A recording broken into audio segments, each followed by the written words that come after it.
Hi అండి. రాగిపిండి రొట్టెలు ఇలా చేసుకోండి. చాలా టేస్టీగా చాలా బాగుంటాయి. ఆరోగ్యానికి చాలా మంచిది కాబట్టి తప్పక ట్రై చేయండి. 2 కప్పుల రాగిపిండిని తీసుకోవాలి. కొంచెం జీలకర్ర, కొంచెం క్యారెట్ తురుము, కొన్ని ఉల్లిపాయలు చిన్నగా కట్ చేసేసుకోవాలి. అట్లనే పచ్చిమిర్చితో ఒక 3 కట్ చేసేసుకోండి.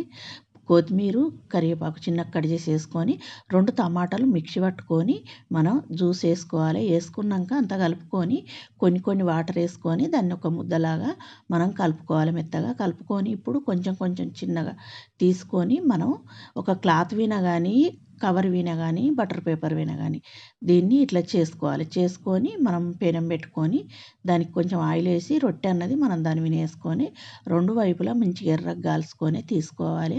కరకరలాడుతూ చాలా బాగుంటుందండి. టేస్ట్ అయితే చాలా చాలా బాగున్నది. ఇలా ఓసారి ట్రై చేయండి. మనం బరువు తగ్గాలనుకునే వాళ్ళైనా షుగర్ పేషెంట్లైనా తింటే చాలా మంచిదండి. హెల్త్ పరంగా నచ్చిందంటే లైక్ చేయండి.